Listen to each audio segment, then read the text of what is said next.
Hyvältä näytetään, mutta näytetään. Ja oikeastaan kun katsoo koko pohjaa, niin se on aina väärinpäin. Mä oon perustanut kiipeilyareenan 5 mun kaverin kanssa 2009. Ruvettiin suunnittelemaan firmaa ja tultiin tänne Salmisaareen ja sitten perustettiin kiipeilyareena. Ja me perustettiin kiipeilyareena sillä ajatuksella, että kunnon kiipeilyhalli itsellemme. Sitten kun me avattiin kiipeilyareena, niin siinä kävikin sit sillä lailla, että meillä oli jono ulos asti. Meillä loppui saman tien meidän tilat. Ja 2014 muistaakseni me laajennettiin, tehtiin tuohon iso boulderhalli. Järjestettiin hienoja kiipeilykisoja Sisumastersit 2 kertaa ja kutsuttiin kansainvälisiä tähtiä. Ja tämä porukka ja yhteisö laajeni, niin me saatiin muutama hupsu tuottaja tähän mukaan säätämään ja tekee hienoja tapahtumia ja juttuja. Ja koko ajan tämä meidän skene kasvoi. Ja 2019 me ruvettiin sitten rakentaa boulderhallia tuonne Kalastamon Rediin ja miksi sekin oli sitten jo täynnä. Ja laajennettiin meidän toimintaa tuonne Vantaan Tammistoon ja ruvettiin rakentamaan Jenkkeihin 2 kiipeilyhallia. Sitten me avattiin Ristikko kiipeilyhalli suoraan siihen koronan loppuun. Siellä on hienoja kisoja tapahtumia. Me haluttiin rakentaa maailman hienoin kiipeilyhalli. Ehkä käytetään sanaa olympiatason kiipeilyhalli, mutta siis se idea, että siellä on kaikki kiipeilyerien osa-alueet niin kuin ihan vimpan päälle esillä ja harrastajille käytössä, niin siitä tuli semmoinen niin kuin tavattoman suuri ylpeys. Että mulla itsellä tuli siitä semmoinen, että vähän kuin olisi ollut tuottamassa jotain hienoa musalevyä. Ja nyt kun tilanne on sitten vähän rauhoittunut, niin me päädyttiin siihen, että nyt me ruvetaan uudelleen rakentaa tätä Salmisaarta ja tekee tästä entistä mageempi paikka. Ja siinä tiellä ollaan tällä hetkellä. Portti tulee suurin piirtein tähän, tuo on lasiseinä. Noin, sitten lähtee tästä kun lähdetään tulee. Eka on tää introseinä. For me the best part is the layout and how we managed to create very different areas. So one can explore the gym and find himself in slightly different areas with a lot of open spaces, but also that we managed to create the areas that can be used simultaneously from everyone, from beginner to advanced climbers together.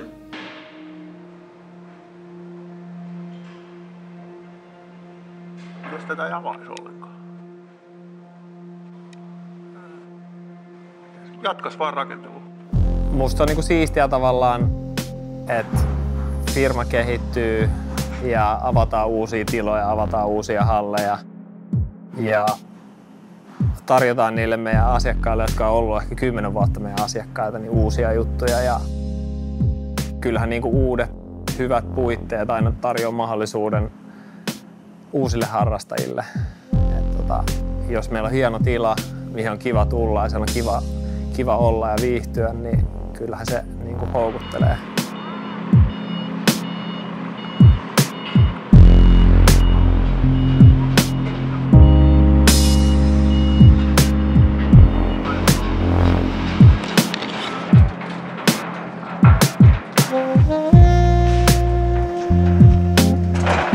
Uusi halli nyt varmasti ihan niin kuin työntekijän näkökulmastakin, niin varmasti tulee jonkin verran alkuun lisää duunia. Saadaan vähän haettua sitä uutta arkea siellä ja mitä siellä tarvii sitten tehdä, niin varmasti hakee hetken paikkaansa, mutta on kyllä tosi innoissani. Pääsee niin kuin uuteen mestaan. Mä toivon, että me saadaan tehtyä sinne sellaisia reittejä, että me yritetään löytää sellainen sopiva tasapaino siinä, että siellä on sellaisia hyviä treenireittejä. Ja treenireitit yleensä ne saattaa olla vähän pienempiä otteita ja aika tavallaan yksinkertaisia reittejä, mutta mitkä vahvistaa jotain sun osa-aluetta, vaikka sormia tai slopereita tai niin kuin, että sä pystyt kehittämään itseäsi tietyllä otetyypillä.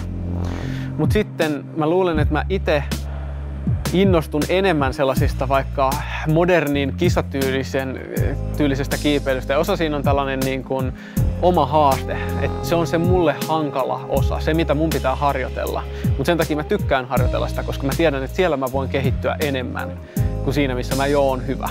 Se lähtökohta kaikkeen on, että miten musta voi tulla parempi. Ja reitinteko on yksi tapa tulla paremmaksi.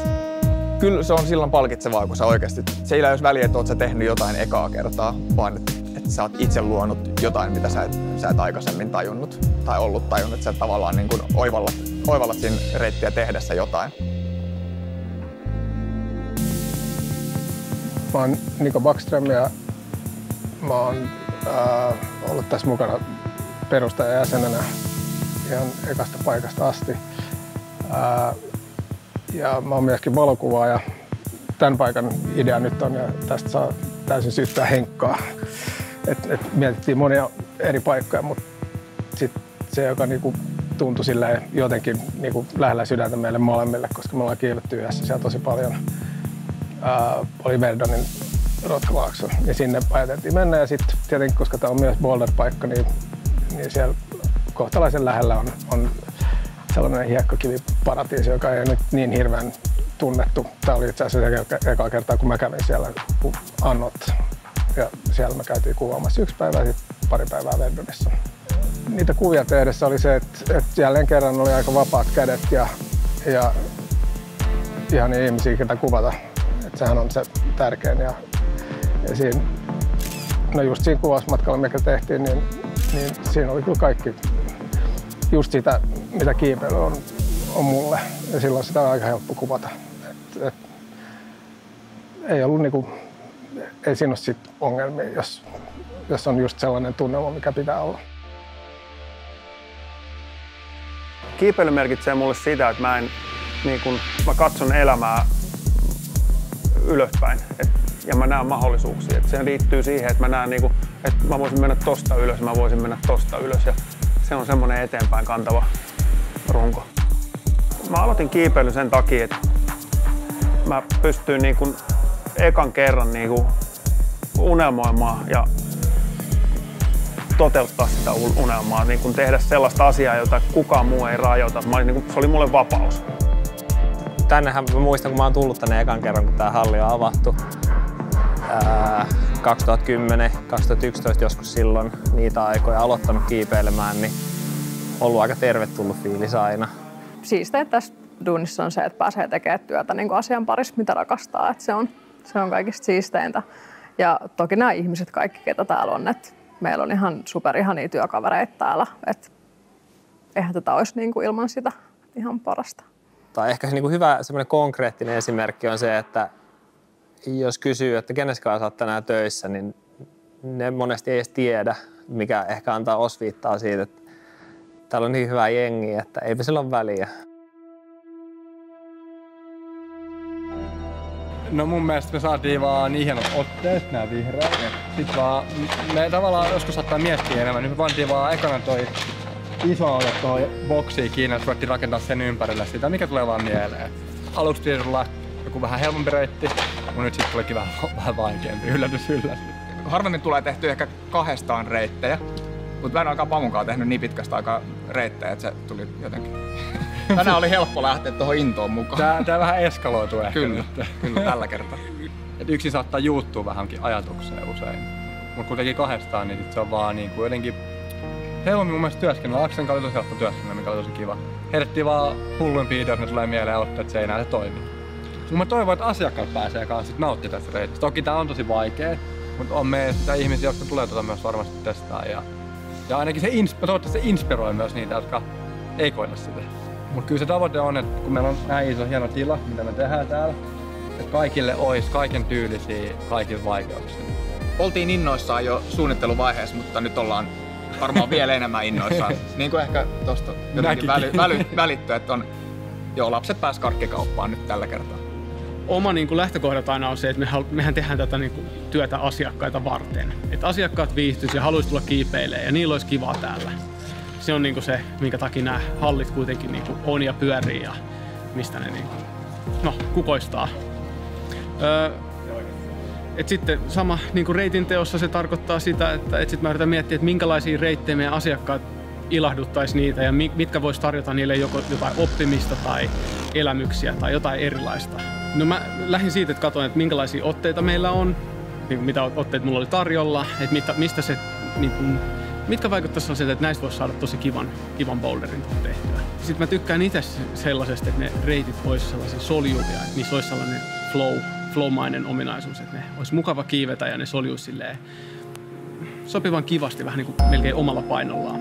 Mä haluaisin laittaa ensin vähän niin kuin melodia. Okei. Tää on niin kuin, melodia ja sen jälkeen mä laitan tää voisi olla, että otetaan ja sitten mikä se on, connections. Keskellä toi pari otteita. Se on niin kuin melodia.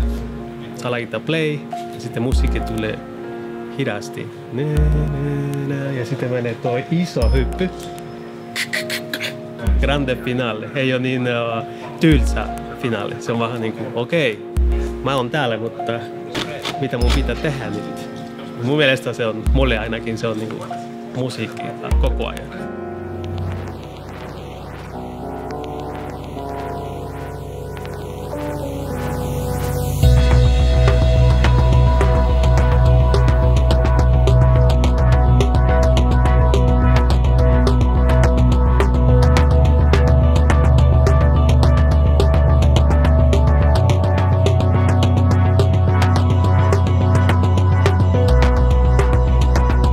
Kiipesin täällä itse eilen, niin mulla tuli sellainen hyvä fiilis siitä, että jokainen kohta tavallaan perustelee olemassaolonsa, että joka kohdassa oli hauska kiivetä ja jollain tavoin niin kuin kiipeilystä, vaikka mä oon innoissani sitä aina, nyt sitä innostui taas niin kuin uudestaan vielä enemmän, että se on tosi makea.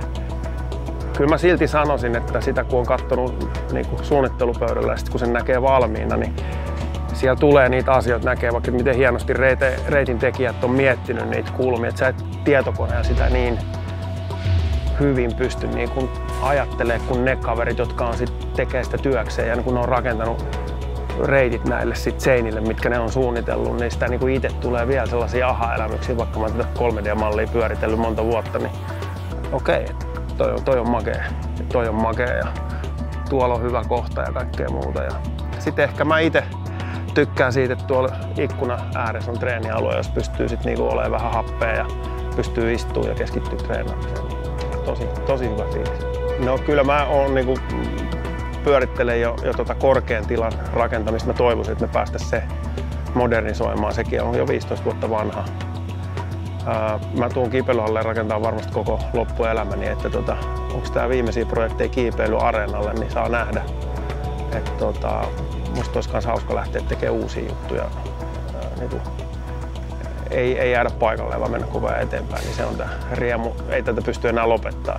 Nyt tää alkaa oikeasti elää ja ihmiset tuo tänne elämään ja meidän henkilökunta rakentaa tänne reittejä ja duunaa kaikkia kiinnostavia tapahtumia ja juttuja, niin nyt se on se aika tavallaan, kun sanoit, että mun iso duuni on tehty ja nyt meidän muut ammattityypit sitten jatkaa tästä eteenpäin.